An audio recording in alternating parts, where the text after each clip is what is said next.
And it's time now for my final guest. Now, her latest album, Fearless, has just gone 5 times platinum, and to celebrate, she's released a special edition. Will you please welcome back one of the sweetest girls on the planet, Taylor Swift. Come on. Oh,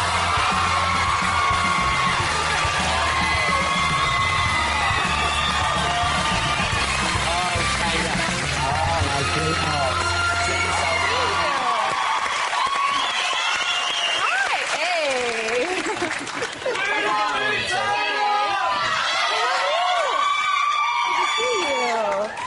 You've got all the fans in, Taylor. They're awesome. They are.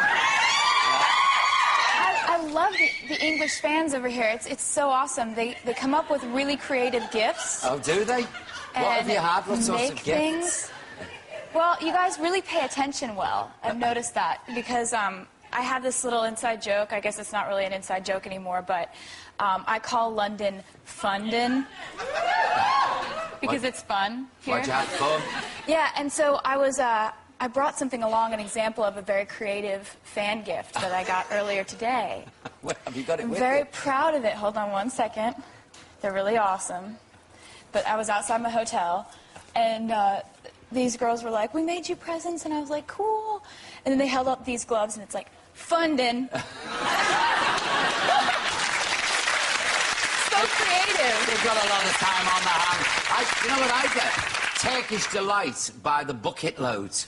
Nice. And lick it, but there's only so much I can eat. And you said one time in an interview probably that you liked I them. love Turkish Delight. Henry, it's pouring through the letterbox. Turkish Delight. Listen, congratulations. 5 times platinum. That is remarkable. Thank you. You must be delighted. You must be delighted. And you've added some new songs as well. I have. Yeah. I added 6 new songs because, you know, there are some people that are just discovering my music now, but then there are a lot of people who got the album a year ago when it came out. And I wanted to put some extra songs on the album and re-release it. And I'm so thankful, honestly. I never expected all of this. I'm 15. If I was 15, I knew Jack and Henry, I'd really relate to that song. I mean, Thank you. There must be so many 15-year-olds now when they hear that, they go, "Oh, I'm not the only one. Somebody understands me." Well, thank you. That's actually the next single over here, and it comes out on Monday, so wish me luck. Oh, no, you don't need any luck, Taylor. Go straight in, no problem. I read that you write songs because you were lonely. Is that right? You started to write songs because you were lonely. I started writing poetry and writing in journals because I needed a way to vent. So the first... Is this vent anger? Well, vent anger, vent sadness, Dear Diary, today I saw a cute boy, I don't think he likes me, like that sort of thing. And then I ended up writing songs about exactly the same thing. Yeah, and you're not afraid about being direct in these songs, are you? You get to the point. Yeah, I mean, I really don't hesitate. I like to put details into the songs. Sometimes I'll throw in names. I know, you got to be careful, Henry, with this lady. I'm not very subtle about who I write songs about at all. No. If you cross her, you know, Henry, you'll end up in a song. See, it's true, isn't it? That is sort of my philosophy in life, you know, and in love. It's like, you know, I could worry about whether it's a little too harsh to write songs that are so direct about people, but I feel like if guys don't want me to write bad songs about them, then they shouldn't do bad things. Mean things to you, exactly. Sort of makes sense there. Yeah.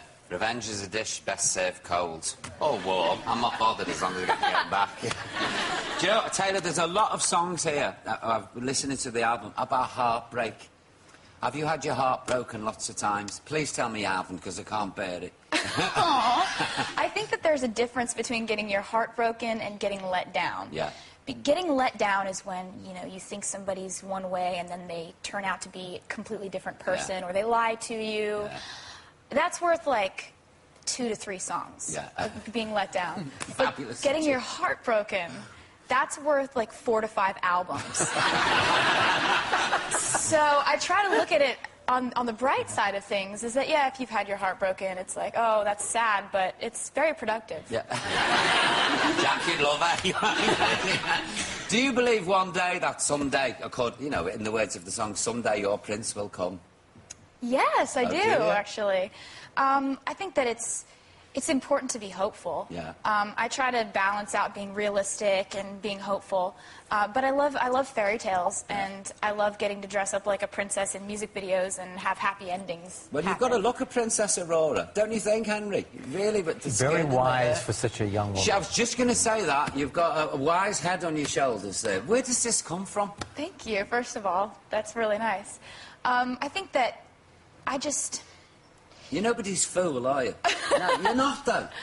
It's really been awesome to get to do this and get to meet so many people. For me, like, when I was in school, I went through this phase where I didn't really have a lot of friends, but I would sit there on the outskirts of the classroom and watch people. Yeah. And watch people interact and watch people, just the whole social dynamic. So I guess I've always just really loved watching people, and love fascinates me, and feelings fascinate me. And so that's why I write songs about feelings and boys. Yeah. Now, look, talking about boys and feelings, are these rumours about the Twilight hunk Taylor true? You have to tell me, and I'll tell you if he's suitable for you. Why don't you tell me first? Well, no, you have to tell me if it's true first before I waste my time. What? You are very direct. It's always got me through life, Taylor, really. Exactly. Yeah. So what do you think? Well, I don't know him personally, you see, but he seems like a personable young man. Yeah, as long as he treats you kindly and he's nice. Yeah?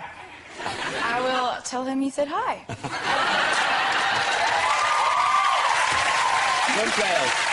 And if he doesn't look after you, you know where I am, OK? And I'll deal with it. Definitely. How does it feel being voted the prestigious Entertainer of the Year at the Country Music Awards? I mean, that's a real accolade, isn't it? That really is. It is unbelievably mind-blowing to me that that sort of thing could happen to me in my life. Glorious, isn't it? I think back to that, and it was a night that I never expected to happen to me.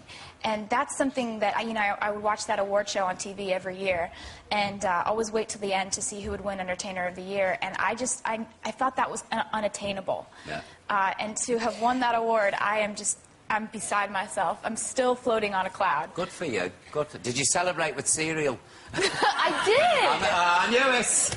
I remember last time we were talking about cereal. You love a cereal. And is that what you did? You went and had a bowl of cereal? I went home, and my mom and my dad and I sat at the kitchen table and ate cereal and just kept saying to each other, did you ever think this would happen? No.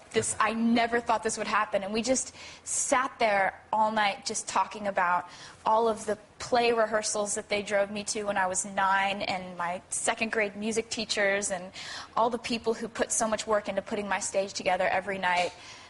All that stuff was running through my head as I was winning those awards, and so that's what we talked about that night. Wonderful. Taylor, I think you're a glorious young woman, and long may you reign. Thank you. Ladies and gentlemen, please, Taylor Swift. Come on, let's hear it. Remarkable.